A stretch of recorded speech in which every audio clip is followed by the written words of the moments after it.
Students, स्वागत है आपका अपने YouTube channel full to study live में। मेरा नाम है अमन और हम लोग कक्षा 10 की यूपी बोर्ड की एनसीईआरटी की मैथ्स पढ़ रहे हैं और इसमें हम लोग आज चैप्टर नंबर 2 पढ़ने वाले हैं। जो चैप्टर नंबर 2 है हमारा वो है बहुपद। चैप्टर नंबर 2, अगर आपके पास एनसीईआरटी की क्लास 10 की मैथ्स की बुक है तो आप उसमें देख सकते हैं कि जो चैप्टर नंबर 2 है वो हमारा कौन सा है, बहुपद है। तो आज हम लोग पढ़ेंगे कि बहुपद क्या होता है, बहुपद के कितने प्रकार होते हैं, तो क्या क्या कैसे इसके सवाल लगाओगे, बहुपद की घात क्या है, इन सभी के बारे में हम लोग आज के वीडियो में जानेंगे। तो वीडियो को शुरू करने से पहले आपसे एक रिक्वेस्ट है, यदि आपने हमारे चैनल को सब्सक्राइब नहीं किया है तो प्लीज़ सब्सक्राइब कर लीजिए और पास में बने बेल आइकन को भी प्रेस कर लीजिए जिससे हमारे वीडियोज़ की नोटिफिकेशन आपको सबसे पहले मिले। तो आइए वीडियो शुरू करते हैं। तो सबसे पहले बात करते हैं बहुपद की। तो बहुपद क्या होता है, आपने देखा होगा जैसे 5x कहीं लिखा होता है, कहीं x² + 2 लिखा होता है, या x³ + 2x² + 5x + 6 लिखा होता है। तो ऐसे इस टाइप से ये जो जितने भी संख्याएं लिखी होती हैं इनको हम लोग बहुपद कहते हैं। तो इसकी डेफिनेशन क्या बनेगी, मतलब बेराशियाँ, या हम ऐसे कह सकते हैं बेराशियाँ जो x मतलब यानी कि चर तथा अचर दोनों में होती हैं, या और कैसे होती हैं, या तो जोड़ में होती हैं, या गुणा में होती हैं, या घटाना में होती हैं, या भाग में होती हैं। तो इन सभी में जो संख्याएं दोनों चर हो या अचर हो, या तो केवल चर हो तो भी या केवल अचर हो तो भी, तो वो सभी संख्याएं जो जोड़ घटाना गुणा भाग में होती हैं वो चर या अचर दोनों राशियों किसी में से दोनों में से कोई एक राशि होती है तो वो हमारा क्या कहलाता है, बहुपद कहलाता है। समझ में आया आपके, क्या आपने समझाया? बे राशियाँ जो चर और अचर दोनों में होती हैं और वो जोड़ तथा घटाना में भी होती हैं उसे हम क्या कहते हैं, बहुपद कहते हैं। जैसे हम लिख सकते हैं 5x, x² + 2, 9x + 5x + 6। तो इस टाइप्स के जो हैं ये आपके क्या कहलाते हैं, बहुपद कहलाते हैं। देखिए इसमें ये चर भी है और अचर भी है, या हम केवल x लिख दें तो भी एक बहुपद है, या हम केवल 5 लिख दें तो भी ये एक बहुपद है। ठीक है, आई होप आपको ये समझ में आ गया होगा। अब लोग चलते हैं बहुपद की घात पे। अब बहुपद की घात क्या होती है, जैसे हमने लिख दिया 5x, तो यहाँ पे केवल एक ही पद है। आपने कक्षा 9 में पढ़ा होगा, आपने अगर क्लास 9 पढ़ा है अच्छे से तो उसमें आपने सीखा होगा कि बहुपद के जो प्रकार होते हैं, एक पदी, द्विपदी, त्रिपदी। तो इस टाइप से आपने पढ़े होंगे, जिसमें एक पद होगा वो एक पदी कहलाता था, जिसमें दो पद होते वो द्विपदी, जिसमें 3 पद होते थे वो त्रिपदी बहुपद कहलाता था। तो इस टाइप से आपने पढ़े थे। और ये भी पढ़ा था आपने जिसमें एक घात होगी वो एक घातीय बहुपद कहलाता था, जिसमें एक घात होती थी वो एक घातीय, जिसमें 2 घात होती थी वो द्विघातीय, जिसमें 3 घात होती थी वो त्रिघातीय कहलाता था। तो इस टाइप से आपने कक्षा 9 में पढ़ा होगा। तो उसी को आगे इंक्रीज करके यहाँ पे दिखाया गया है। कैसे, अगर हम बात करें 5x की, तो 5x में देखिए घात जो होगी वो हमेशा चर राशि पे देखी जाएगी। किस पर देखी जाएगी, हमेशा चर राशि पे, ना कि अचर राशि पे। जो भी चर राशियाँ होगी आपकी x, y, z, उनके ऊपर जो घात होगी वही हमारी बहुपद की घात कहलाएगी, और मैक्सिमम पावर होनी चाहिए। अगर मैं बात करूँ x² + 5x³ + 6, तो यहाँ पे देखिए x² में यहाँ पे 2 घात है, यहाँ पे 3 घात है, लेकिन जो मैक्सिमम पावर कितनी है, 3 है। हमें सिर्फ x के मतलब है, 5 से मतलब नहीं है। x पे देखिए यहाँ पे 3 पावर है, यहाँ पे 2 पावर है, लेकिन बड़ी वाली घात कौन सी है, 3। तो यहाँ पे लिख सकते हैं बहुपद की जो घात होगी वो कितनी हो जाएगी, 3 हो जाएगी। ठीक है, इसके अलावा अगर हम बात करें, एक और एग्जांपल देखते हैं। जैसे मान लीजिए दिया गया है आपको x⁵ + 9x 4 + 2x 6 + 5, इस टाइप से दे दिया है। तो यहाँ पे देखिए मैक्सिमम पावर कितनी है, 6 है। तो यहाँ पे सीधे लिख देना आप घात बराबर कितनी हो जाएगी, 6। आई होप आपको ये क्लियर हो गया होगा। अब हम लोग एक और एग्जांपल देखते हैं। जैसे अगर केवल x लिखा हुआ है तो जिस पर कोई पावर नहीं होती है तो उस पर हम कितनी घात मानते हैं, एक घात मानते हैं। तो यहाँ पे घात बराबर कितनी हो जाएगी, 1। अगर मान लीजिए हमने 5 लिख दिया, तो अगर ये पूछे कि 5 में कौन सी घात है, तो यहाँ पे देखिए कोई चर राशि तो है ही नहीं, ना तो x है, ना y है, ना z, कोई है ही नहीं। तो यहाँ पे कोई जब घात नहीं है तो हम इसको ऐसे भी लिख सकते हैं 5 × x⁻0। या बाई की पावर 0, तो यहाँ पे जो बहुपद की घात कितनी होगी, तो वो हो जाएगी 0। अब यहाँ पे हमने 0 क्यों लिया, क्योंकि इसकी वैल्यू कितनी होगी 1। हमने आपको कल वाले वीडियो में बताया था, कोई भी पावर हो उसकी वैल्यू अगर 0 है, उसकी पावर अगर 0 है तो उसकी वैल्यू कितनी होती है 1, चाहे वो x हो चाहे y हो, किसी भी संख्या का अगर पावर 0 है तो उसकी वैल्यू हमेशा 1 होती है। तो यहाँ पे देखिए बहुपद की जो अगर केवल 5 लिखा है तो इसमें बहुपद की घात कितनी हो जाएगी 0, या केवल 6 लिखा है तो भी बहुपद की घात कितनी हो जाएगी 0। आई होप आपको ये भी क्लियर हो गया होगा। अब लोग चलते हैं बहुपद के प्रकार पे। अब लोग चलते हैं बहुपद के प्रकार, टाइप्स ऑफ पॉलिनोमियल, यानी बहुपद के प्रकार कौन कौन से होते हैं। तो सबसे पहला है रैखिक बहुपद।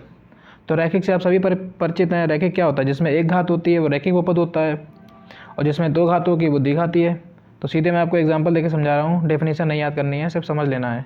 रैखिक बहुपद क्या होगा, रैखिक बहुपद जिसमें एक घात होगी, जैसे अगर मैं बोलूँ 5x तो ये रैखिक बहुपद हो गया, या मैं लिख दूँ x+2 ये भी रैखिक बहुपद है, या मैं लिख दूँ 9x+5 ये भी क्या है, रैखिक बहुपद है आपका, ठीक है। तो इस तरीके जिसमें एक पावर होगी जिस चर राशि की, वो आपका रैखिक बहुपद कहलाएगा। अब हम लोग देखते हैं नेक्स्ट क्वेश्चन। नेक्स्ट क्या है, अब ये आपको दे रखा है यहाँ पे द्विघाती बहुपद। अब द्विघाती बहुपद क्या हो जाएगा, जिसमें घात 2 होगी, जैसे 5x² + 2 या 9x² + 6 या x² + 6। तो इस टाइप के जो होंगे वो आपके क्या कहलाएंगे, द्विघातीय बहुपद। अब हम लोग देखते हैं त्रिघातीय बहुपद। अब त्रिघातीय बहुपद क्या होंगे, जिसमें घात कितनी हो जाएगी, 3 घात हो जाएगी। 3 घात वाले क्या कहलाएंगे, त्रिघातीय बहुपद, जैसे x³ + 2x² + 5। तो देखिए इसमें घात कितनी है 3, तो ये त्रिघातीय बहुपद हो जाएगा। या हम इसको ऐसे भी लिख सकते हैं 5x³ + 6x + 2x², तो ये भी क्या कहलाएगा आपका त्रिघातीय बहुपद। आई होप आपको बहुपद के प्रकार भी समझ में आ गए होंगे। अब लोग चलते हैं आगे। अब लोग देखते हैं कि शून्य बहुपद क्या होता है। तो ऐसा बहुपद जिसमें x पावर जो होगी या किसी भी चर राशि की घात 0 होती है तो वो कहलाता है आपका शून्य बहुपद। ऐसा हमने पीछे आपको एग्जांपल समझा दिया है। तो अब हम लोग चलते हैं ग्राफ पे। तो ग्राफ पे क्या होता है, जैसे मान लीजिए ये आपका हो गया इस टाइप से, ये x एक्सिस होता है, इसको x डैश लेते हैं, ये y हो गया और ये y डैश। तो अब इस पे सवाल कैसे लगाएंगे, तो आप सभी को पता है जब कोई बिंदु x अक्ष को काटता है तो वो x अक्ष का समीकरण होता है, जो y अक्ष को काटता है वो y अक्ष का समीकरण होता है। जैसे मान लीजिए कोई पॉइंट जो है वो आपका यहाँ पे काट रहा है, तो इसके निर्देशांक क्या लिखेंगे आप, केवल y अक्ष का लिखना हो और यहाँ पे x अक्ष पे मान लीजिए ये दिया गया हो, तो इस तरीके से ये जो पॉइंट बनेगा इसके कोऑर्डिनेट क्या हो जाएंगे 3,3। अगर x अक्ष पे काटेगा तो वो x अक्ष का बिंदु कहलाएगा, अगर जो y अक्ष पे काटेगा वो y अक्ष का बिंदु कहलाएगा। जैसे आपने निर्देशांक ज्यामिति में पढ़ा होगा भुज कोटि, तो जो x पे काटता है वो भुज होता है और जो y पे काटता है वो कोटि होती है। तो मैं इसलिए बता रहा हूँ क्योंकि इस टाइप के सवाल आपके आगे आएंगे। अगर x अक्ष ये आपका x अक्ष होगा, जैसे अगर मान लो इस पे एक बिंदु पे काटा तो ये देखिए ये हो जाएगा x अक्ष पे। अगर कोई रेखा जो है वो y अक्ष को काट रही है तो y अक्ष पे हो जाएगा वो। तो इस तरीके, तो जो x अक्ष पे काटेगा उसको हम लोग x बिंदु कहेंगे और जो y पे काटेगा उसको हम लोग y बिंदु कहेंगे, ठीक है। तो x वाला भुज होता है, y वाला कोटि होती है। तो इस तरीके से हम लोग चलते हैं एक्स प्रश्नावली 2.1 पे। 2.1 क्या कह रही है एक्सरसाइज, चलिए देखते हैं। तो प्रश्नावली 2.1 आप देख सकते हैं कि इसमें जो पहला क्वेश्चन है वो कह रहा है कि बहुपद px के लिए y = px का ग्राफ। क्वेश्चन थोड़ा बड़ा तो हमने पूरा नहीं नोट किया है, तो आप अपनी बुक में रीड कर सकते हैं इसको। नीचे दिया गया है प्रत्येक स्थिति में px के शून्य की संख्या ज्ञात करो। तो क्वेश्चन नंबर 1 देखिए, इसमें हमें क्या ज्ञात करना है, हमें ज्ञात करना है y = px, यानी कि जो px है उसके शून्यक निकालने हैं। हमने आपको शून्यक नहीं बताया, अभी हम बता रहे हैं थोड़ी देर में शून्यक क्या होता है। उससे पहले हम लोग समझ लेते हैं कि px के शून्य कैसे निकालेंगे। तो यानी कि जितने भी आपके जो x अक्ष है, जहाँ जहाँ पे आपको x अक्ष पे शून्यक मतलब कोई और लाइन है जहाँ जहाँ पे कट करेगी, जहाँ जहाँ पे टच करेगी, उतने ही आपके वो शून्यक हो जाएंगे। जैसे अगर मैं पहले क्वेश्चन की बात करूँ तो क्वेश्चन में देखिए ये वाला आपका बाई अक्ष होता है और ये वाला आपका एक्स अक्ष होता है, हमने पहले बता दिया था आपको, और ये बाई होता है। लेकिन यहाँ पे ये देखिए लाइन केवल बाई अक्ष को कट कर रही है, एक्स अक्ष को तो कट कहीं पे नहीं कर रही है। तो यहाँ पे जो शून्य की संख्या कितनी हो जाएगी, 0। आपको यहाँ पर डायरेक्ट लिख देना है शून्य की संख्या बराबर 0। चाहे तो आप बिग लैंग्वेज ये भी लिख सकते हैं, यहाँ पर जो रेखा है वो एक्स अक्ष को कहीं पे टच नहीं कर रही है या नहीं भी कहीं भी काट रही है, अतः शून्य की संख्या बराबर 0। क्वेश्चन नंबर 2 की बात करें तो क्वेश्चन नंबर 2 में देखिए ये आपका एक्स अक्ष है और ये आपका वाई अक्ष है। तो एक्स अक्ष में देखिए, एक्स अक्ष में क्या कह रहा है, ये देखिए ये गया हुआ है इस तरीके से, आपको देखिए एक जगह पे काटा है, तो यहाँ पे शून्य की संख्या कितनी हो जाएगी, शून्य के बराबर कितने हो जाएंगे, सिर्फ 1 हो जाएगा, क्योंकि यहाँ पे एक जगह पे कट कर रहा है। ऐसे 3 पे देख लीजिए, क्वेश्चन नंबर 3 में यहाँ पे देखिए ये वाला आपका एक्स अक्ष होता है, ये वाई अक्ष होता है। तो यहाँ पे देखिए एक बार तो ये काट गया यहाँ पे और एक बार ये काटा यहाँ पे, तो यहाँ पे कितने हो जाएंगे, 2 शून्य हो जाएंगे। इसी तरीके क्वेश्चन नंबर 3 में देख लीजिए, एक बार तो देखिए यहाँ पे काट गया, फिर उसके बाद देखिए यहाँ पे काटा ये, फिर एक बार ऐसे करके एक यहाँ पे काटा और फिर एक बैक होके यहाँ पे एक बार ये काटा। तो 1 2 3 4, तो कितने टाइम काटा, 4 टाइम, अतः शून्य की संख्या कितनी हो गई, 4 हो गई। अब क्वेश्चन नंबर 5 देख लीजिए, हमने आपको क्या बताया, ये आपका एक्स अक्ष होता है और ये वाला वाई अक्ष होता है। अब यहाँ पे काउंट करिए 1 2 3, तो कितनी बार काटा, 3 बार, तो शून्य की संख्या कितनी हो गई, 3 हो गई। अब हम चलते हैं नेक्स्ट क्वेश्चन की ओर, क्वेश्चन नंबर 6। तो क्वेश्चन नंबर 6 क्या कह रहा है, क्वेश्चन नंबर 6 हमने नोट नहीं किया, तो क्वेश्चन नंबर 6 देख लीजिए। तो वो आपको इस तरीके से दिया गया है।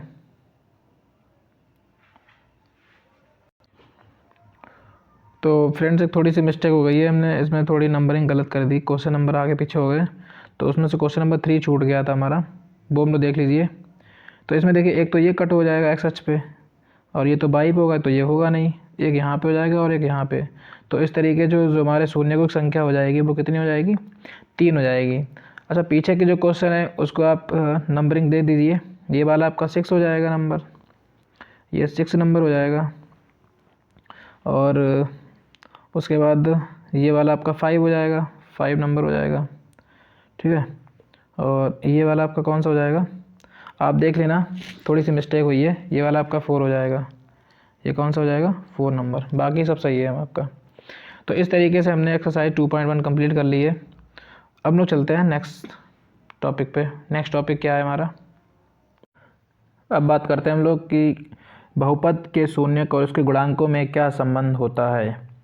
तो पहले सबसे पहले समझ लेते हैं हम कि शून्यक क्या होते हैं, किसी बहुपद के शून्यक और उसके गुणांकों में क्या रिलेशन होता है वो हम लोग समझते हैं।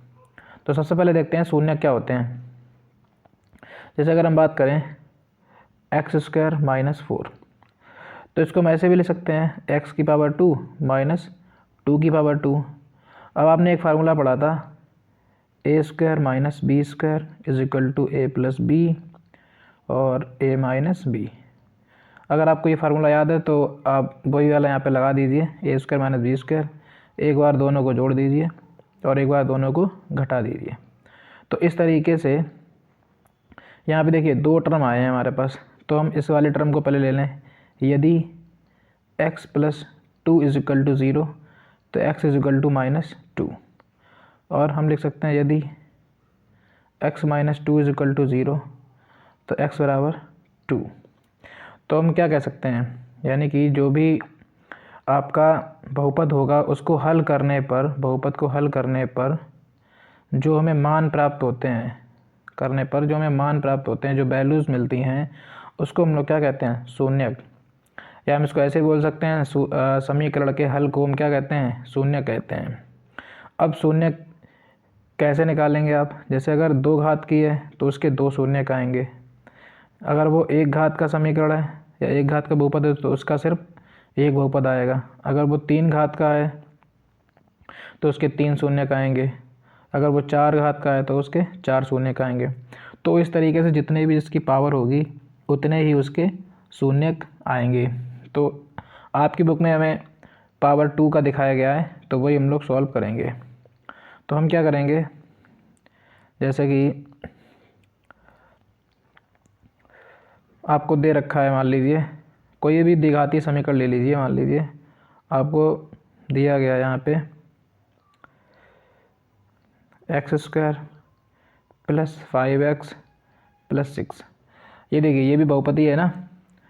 तो अगर हम बात करें 6, तो आपने फैक्टर अगर किए हैं तो यहाँ पे 6 के फैक्टर ऐसे करो, जोड़ने पे 5 आए, तो 3 दूनी 6। अब 3 और 2 5 और गुणा करने पे 6 आ रहे हैं। तो यहाँ पे हमें क्या मिलेगा, x प्लस 3 मिलेगा जब इसको आप सॉल्व करेंगे, और एक x प्लस 2 मिलेगा।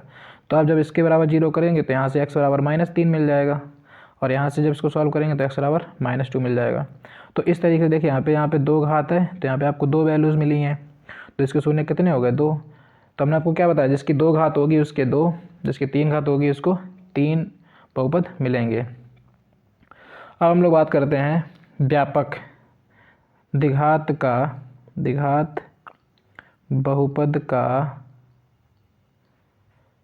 व्यापक रूप। द्विघात बहुपद का व्यापक रूप क्या होता है?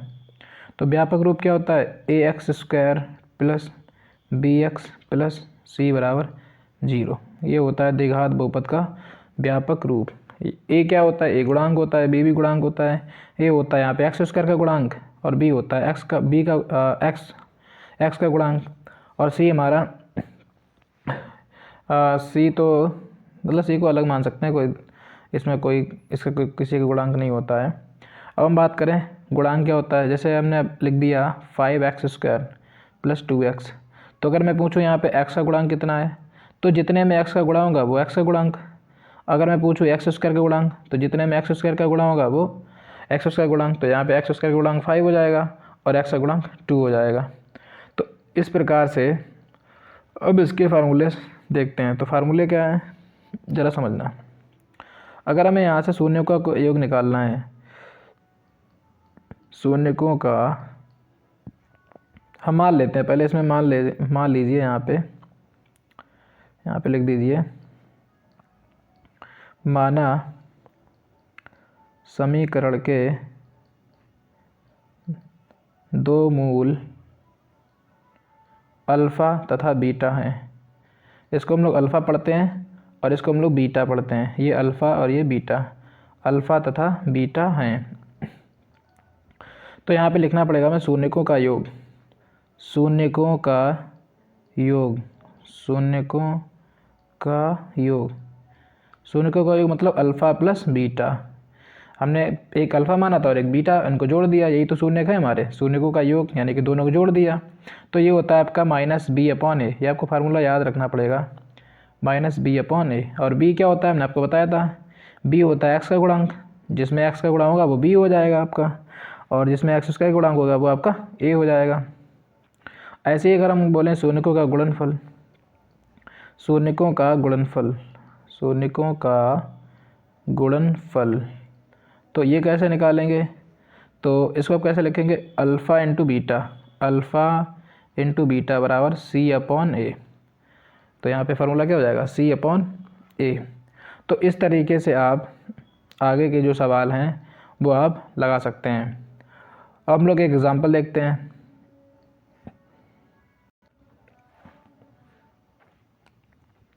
जैसे आपको एग्जांपल नंबर दिया है, एग्जांपल नंबर 2। एग्जांपल नंबर 2 है x² प्लस 7x प्लस 10 के शून्य ज्ञात करो और शून्यकों तथा गुणांकों के बीच के संबंध की सत्यता की जांच करो। तो सबसे पहले हम इसके क्या कर लेंगे, फैक्टर कर लेंगे। तो 10 के ऐसे करो कि जोड़ने पे 7 आए, तो 5 दूनी 10, 5 और 2 7। तो यहाँ पे इसको ऐसे लिख दीजिए x² 5 + 2 × x + 10। तो ये हो जाएगा x², ये हो जाएगा 5x, इसका x में करेंगे फिर 2 का x में करेंगे तो 2x + 10। ये 2 ये 2 दो दो के पेयर बना लीजिए। तो अगर मैं इन दोनों में से बात करूँ तो इन दोनों में से क्या कॉमन है, इन दोनों में से x कॉमन है, तो यहाँ से x मिलेगा, यहाँ एक x बचा, और यहाँ जब x निकल गया तो क्या बचा, 5 बचा। इन दोनों में से क्या कॉमन है, 2। देखिए 2 यहाँ पे भी है और 10 में भी 2 होता है, क्योंकि 2 का भाग चला जाता है 10 में।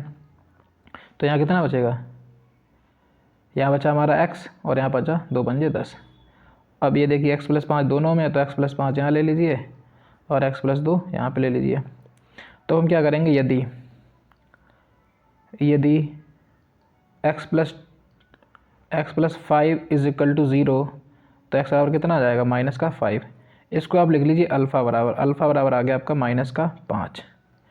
अब यहाँ आप लिख दीजिए ऐसे बीटा क्या आ जाएगा, बीटा आ जाएगा आपका, जब आप इसको x+2 को बराबर 0 करेंगे तो यहाँ पे -2 आ जाएगा, तो बीटा हमारा कितना आ जाएगा -2। तो आपको अल्फ़ा पता चल गया और बीटा भी पता चल गया। अब हम क्या करेंगे, अब हम इसकी तुलना करेंगे। जो हमारा समीकरण था क्या था, जो हमारा समीकरण था x² + 7x + 10। इसकी तुलना कर देंगे ax² + bx + c से तुलना करने पर। तो जब आप इसकी तुलना करेंगे तो यहाँ पे a बराबर कितना आएगा, तो यहाँ पे देखिए यहाँ पे कोई संख्या है नहीं है, तो 1 मान लीजिए a बराबर, ठीक है। और b बराबर देखिए यहाँ पे x का गुणांक, तो b बराबर कितना हो जाएगा 7 हो जाएगा। और c बराबर देखिए कितना हो जाएगा, तो c बराबर सीधा सीधा 10 हो जाएगा।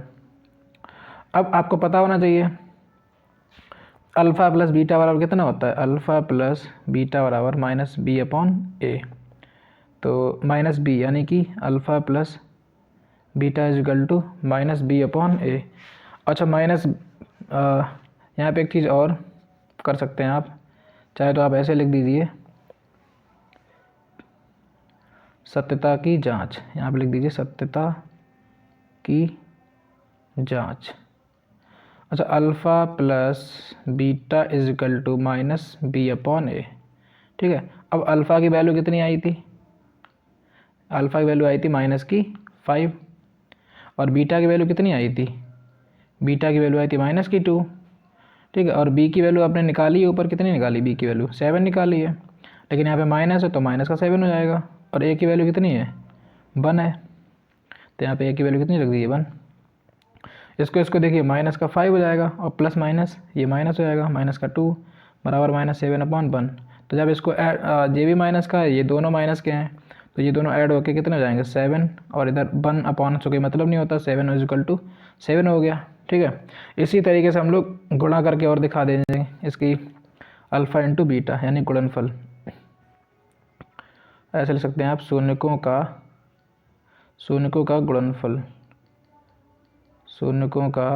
गुणनफल क्या होता है, c/a। और गुणनफल क्या हो जाएगा, अल्फ़ा × बीटा बराबर c/a। अल्फ़ा कितना था हमारा, तो अल्फ़ा था हमारा -5, और बीटा कितना था -2, और c आपने कितना देखा था, c कितना था 10 था। और a की वैल्यू देखिए, c यहाँ पे कितना था, जब हमने c की वैल्यू निकाली थी 10 निकाली थी।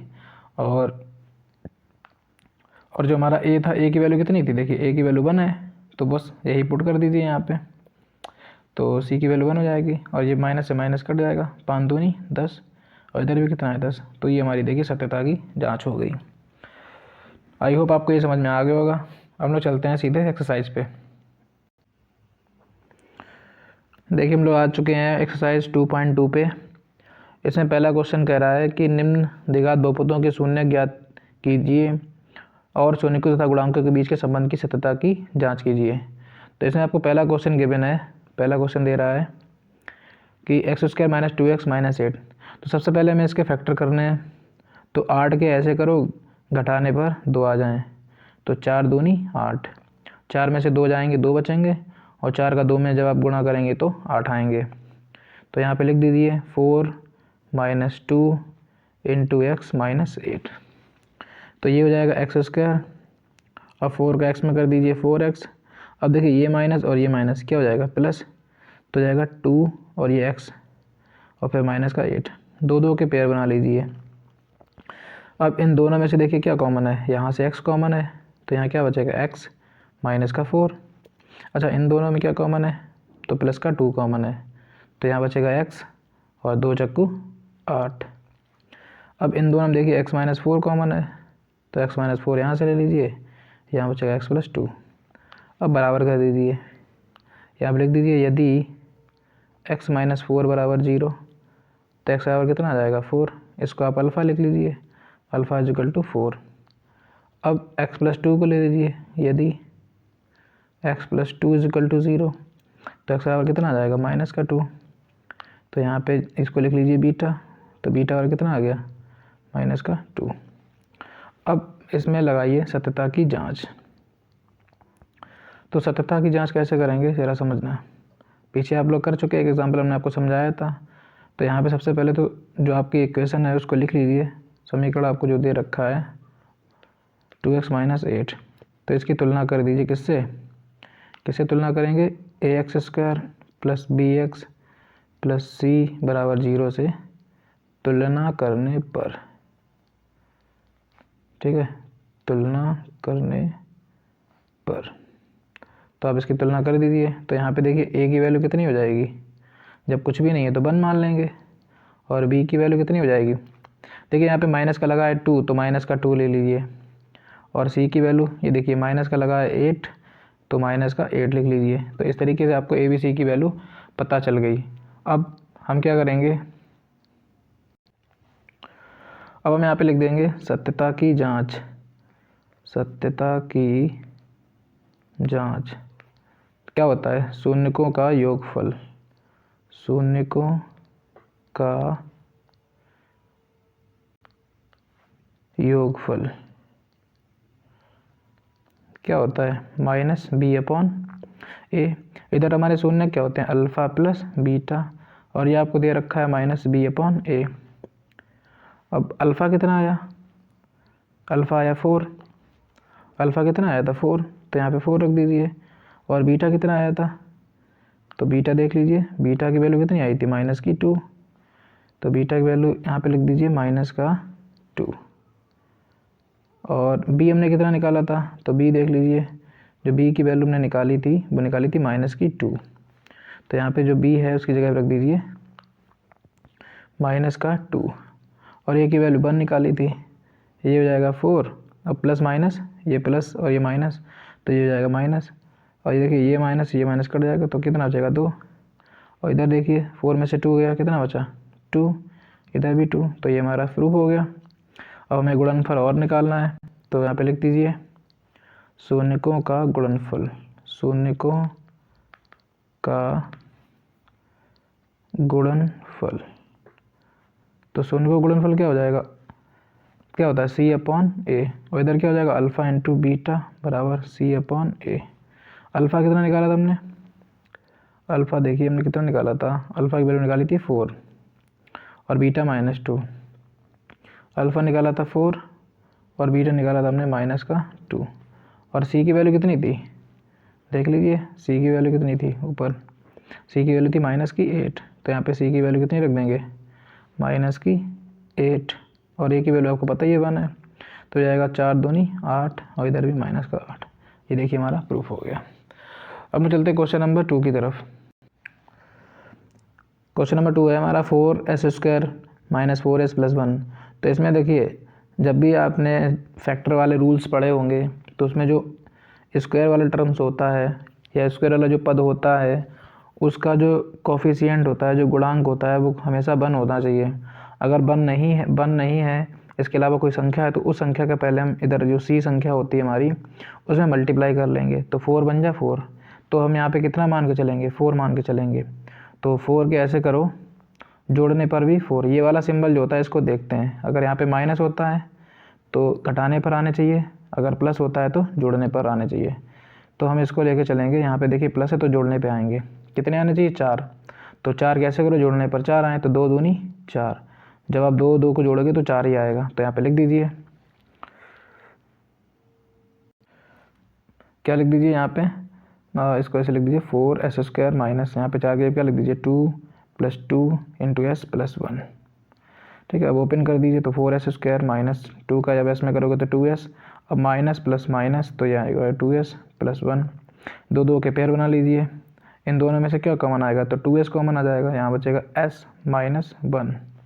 इन दोनों में कुछ कॉमन ही नहीं है, तो कुछ भी नहीं कॉमन तो फिर 1 कॉमन ले लेंगे, यहाँ बचेगा 2s और माइनस प्लस माइनस 1 बराबर, इधर तो कुछ भी नहीं था। उसके बाद आगे चलेंगे हम लोग, तो यहाँ पे इन दोनों में से देखिए क्या कॉमन है, यहाँ पे आपका कितना बचेगा, यहाँ पे 2s बचेगा। अब देखिए यहाँ पे दोनों में क्या कॉमन है, 2s - 1, तो यहाँ क्या बचेगा 2s - 1। अब हम कर देंगे, यदि 2s - 1 = 0 तो 2s = 1, s बराबर क्या हो जाएगा 1/2। इसको ले लीजिए क्या आप, अल्फ़ा ले लीजिए, तो अल्फ़ा बराबर कितना आ जाएगा 1/2। ठीक है, अब ऐसे ही क्या करिए, बीटा निकाल लीजिए, वो भी इतना ही आएगा, क्योंकि आप इसको बराबर करेंगे तो बीटा बराबर भी कितना आएगा 1/2। बस अब तुलना कर दीजिए, जो समीकरण आपको दे रखा था उसकी तुलना किससे कर देंगे आप, इसकी तुलना कर दीजिए 4s² - 4s + 1 की तुलना किससे करेंगे, ax² + bx + c बराबर 0 से करने पर। ठीक है, तो यहाँ पे a की वैल्यू कितनी होगी, देखिए ये 4 हो जाएगी। ठीक है, और b की वैल्यू कितनी हो जाएगी -4, b की वैल्यू हो जाएगी -4, और c की वैल्यू कितनी हो जाएगी 1, तो c बराबर हो जाएगा 1। अब हम क्या करेंगे, अब हम करेंगे सत्यता की जांच। यहाँ पर लिखेंगे सत्यता की जांच, सत्यता की जांच। तो सत्यता की जांच क्या होगी, वही शून्यकों का योग, यहाँ पे लिखेंगे शून्यकों का योग। तो शून्यकों का योग क्या होता है, -b/a। शून्य क्या थे हमारे, अल्फ़ा + बीटा, और b की वैल्यू हमने कितनी निकाली, देखिए यहाँ पे निकाली -4, तो -4, और a की वैल्यू कितनी निकाली है 4, तो 4 से 4 गया, ये इससे चला जाएगा। और अल्फ़ा कितना निकाला था हमने, ये देख लीजिए, अल्फ़ा और बीटा दोनों सेम आए थे, 1/2 1/2, तो अल्फ़ा की जगह पे क्या रख देंगे 1/2, और बीटा की जगह पे क्या रख देंगे 1/2। यहाँ पे भी 1/2, यहाँ पे भी 1/2, इधर कितना बचा हमारा 1। अच्छा, ये भी आधा है, ये भी आधा है, तो आधा आधा जब मिलेंगे तो कितना हो जाएगा 1। चाहे इसकी फ्रैक्शन यानी भिन्न सॉल्व करके देख लीजिए, तो भी इतना ही आएगा 1। अब यहाँ पे लिखेंगे शून्यकों का गुणनफल, शून्यकों का गुणनफल, शून्यकों का गुणनफल। शून्यकों का गुणनफल क्या होता है, c/a, और इधर क्या होता है अल्फ़ा × बीटा, और c की वैल्यू कितनी निकाली थी हमने, देख लीजिए c की वैल्यू निकाली थी 1, और a की वैल्यू निकाली थी 4, तो क्या आ जाएगा c/ यानी कि 1/4, c की वैल्यू 1 और a की वैल्यू 4, अल्फ़ा की वैल्यू 1/2 थी, बीटा की वैल्यू 1/2 थी, बराबर 1/4।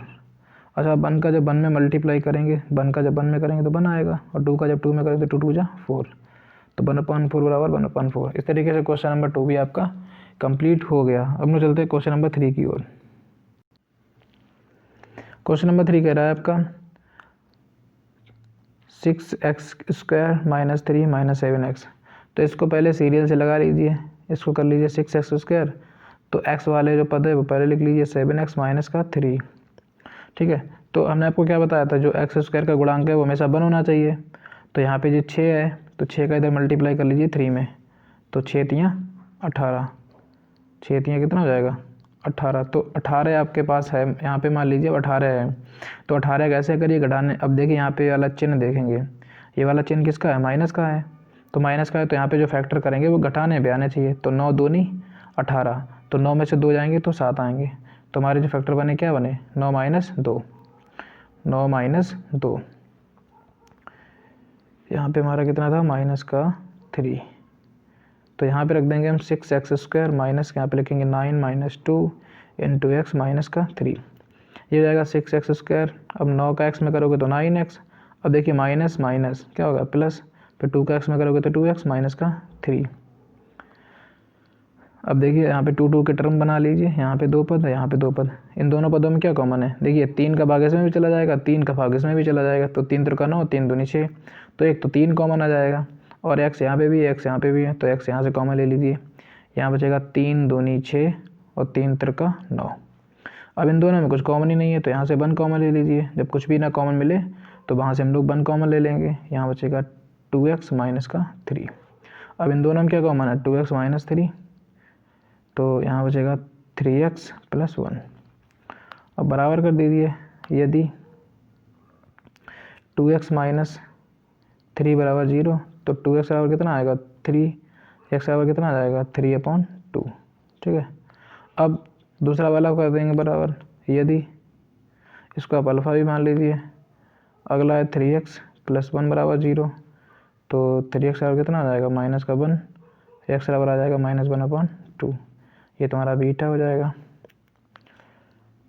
अब हम लोग चलते हैं इसकी जांच। पहले तो तुलना कर लीजिए, जो आपको समीकरण दे रखा है जो बहुपद, उसकी तुलना कर दीजिए। 6x² माइनस, इसको पहले हमने आपको सीरियल से बनाया था ना, वैसे आप कर लीजिए 7x, क्योंकि इधर उधर पदों की तो प्रॉब्लम हो जाएगी। तो 7x पहले लिख लीजिए, माइनस का 3 की तुलना किससे करेंगे, ax² plus bx plus c से करने पर। तो तुलना कर दीजिए। तो यहाँ पे a की वैल्यू देखिए कितनी हो जाएगी, 6, तो a बराबर लिख दीजिए 6, और b की वैल्यू कितनी हो जाएगी, माइनस की 7, तो b बराबर कितना हो जाएगा, माइनस का 7, और c की वैल्यू कितनी हो जाएगी, माइनस का 3, c की वैल्यू माइनस की 3। तो a b c की वैल्यू आपको पता चल गई। बस अब क्या जांच कर दीजिए, यहाँ पे लिख दीजिए शून्यकों का योग, शून्यकों का योग क्या हो जाएगा, b/-b/a, और शून्य का हमारे पास क्या क्या आते हैं, अल्फ़ा प्लस बीटा। तो यहाँ पे लिख दीजिए अल्फ़ा प्लस बीटा। b की वैल्यू कितनी है, माइनस की 7, और a की वैल्यू कितनी है, 6। अब देखिए अल्फ़ा कितना आया था हमारा, अल्फ़ा आया था 3/2, और बीटा आया था -1/2। तो अल्फ़ा की जगह रख दीजिए 3/2, और बीटा की जगह रख दीजिए, बीटा जगह क्या आएगा,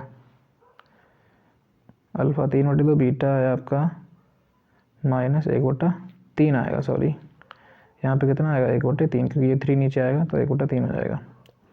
तो यहाँ पे रख दीजिए माइनस का 1/3, -1/3। इधर आपका जाएगा, देखिए माइनस माइनस कट जाएगा, तो यहाँ जाएगा 7/6। और इधर आप सॉल्व कर लीजिए, यहाँ पे इसका एलसीएम, इसको ओपन कर लीजिए, इसका एलसीएम कितना आएगा, 3 दूनी 6, 2 3 6, 3 3 9, यहाँ पे माइनस हो जाएगा प्लस माइनस, 3 दूनी 6, 2 एकम 2, यहाँ बचा 7/6, 9 में से 2 गया 7, 7/6 बराबर 7/6। ठीक है, अब हम लोग चलते हैं नेक्स्ट क्वेश्चन पे। Next question A B C में आधा पार्ट रह गया है, गुणनफल, वो लिख लीजिए शून्यकों का गुणनफल, शून्यकों का गुणनफल। यहाँ पे लिख दीजिए शून्यकों का गुणनफल, ये क्या हो जाएगा, c/a, इधर हो जाएगा अल्फ़ा इंटू बीटा, यहाँ हो जाएगा c/a। अल्फ़ा की वैल्यू कितनी निकाली थी आपने, अल्फ़ा की वैल्यू निकाली थी, ये देखिए कितनी निकाली थी, 3/2। अल्फ़ा की वैल्यू निकाली थी 3/2, और बीटा की वैल्यू निकाली थी -1/3। ठीक, अब सी की वैल्यू कितनी दे रखी है, तो सी की वैल्यू आप देख सकते हैं ऊपर जाके, सी की वैल्यू जो थी, सी की वैल्यू -3, ए की वैल्यू 6, सी की -3 और ए की 6। तो यहाँ पे सी की जगह पे -3 और ए की 6 रख दीजिए, यहाँ पे 3 बन जाए 3, और 2 3 6, यहाँ पे आ जाएगा कितना, -3/6। ये देखिए ये वाला पक्ष भी इसके दोनों पक्ष बराबर हैं, तो ये भी प्रूफ हो गया। अब लोग चलते हैं क्वेश्चन नंबर 3 की ओर। क्वेश्चन नंबर 4 कह रहा है 4u² + 8u। तो जब भी आप बहुपद को सॉल्व करें तो सबसे पहले उसमें ये देख लीजिए कोई चीज़ कॉमन तो नहीं है। तो यहाँ पे अगर हम बात करें, देखिए 4 यहाँ पे भी होगा, 4 यहाँ पे भी होगा, u यहाँ पे भी है, u यहाँ पे भी है, तो इसमें से हम 4u कॉमन ले लेंगे, तो यहाँ बचेगा सिर्फ u, और यहाँ बचेगा 4 2 जा 8। ठीक है, अब इसको हम अलग अलग कर लेंगे, 4u इंटू, इसको अलग ब्रैकेट में कर लीजिए और इसको अलग ब्रैकेट में कर लीजिए, 4u इंटू u + 2। जो देखिए अलग अलग दो ब्रैकेट हो गए हमारे पास, क्योंकि जिसकी घात 2 होती है उसमें 2 शून्य आते हैं। तो अब हम क्या करेंगे, इसको एक बार क्या करेंगे, यदि यहाँ पे लिखेंगे यदि 4u बराबर 0, तो u बराबर भी कितना आएगा, 0 आएगा, क्योंकि ये 4/, में चला जाएगा। तो जब 4 का भाग 0 में दोगे तो u भी 0 हो जाएगा। और यदि इसको आप अल्फ़ा मान लीजिए, और यदि क्या होगा, u + 2 बराबर 0, तो u बराबर कितना आ जाएगा, -2। इसको आप बीटा मान लीजिए। अब यहाँ पे तुलना कर दीजिए, जब हम तुलना करेंगे यहाँ पे ax²,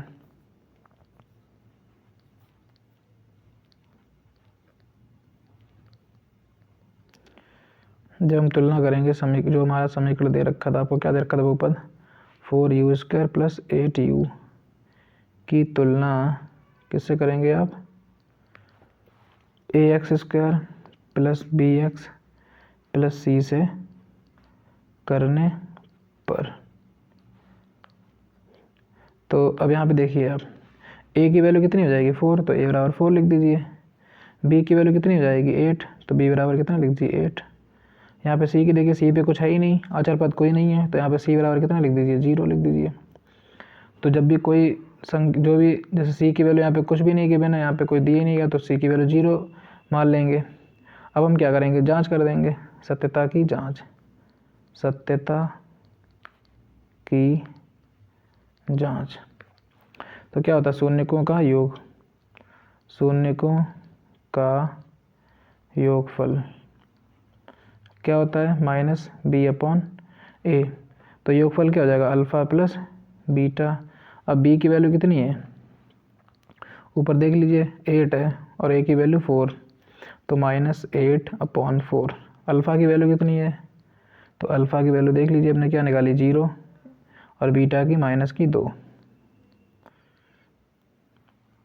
तो यहाँ पे अल्फ़ा की जगह लिख दीजिए 0 और बीटा की जगह क्या लिख दीजिए -2। तो इसको काट दीजिए, 4 कम 4 दूनी 8। तो अब यहाँ पे देखो -2 में जब 0 जुड़ेंगे तो -2 आएगा, और इधर आपने इसको काट दिया 4 दूनी 8, तो यहाँ पे भी कितना आएगा, यहाँ पे आ जाएगा -2। तो ये देखिए दोनों पक्ष बराबर हैं इसके। अब गुणनफल और निकाल लीजिए, शून्यकों का गुणनफल, शून्यकों का गुणनफल। तो ये होता है आपका c/a, और इधर हो जाएगा आपका अल्फ़ा इंटू बीटा। c की वैल्यू आपने पता है 0 है और a की वैल्यू 4। अल्फ़ा हमने 0 निकाला था, बीटा हमने -2 निकाला था। तो ये तो 0 हो गया, ये भी 0 हो गया, दोनों साइड कैसे हो गए, इक्वल हो गए।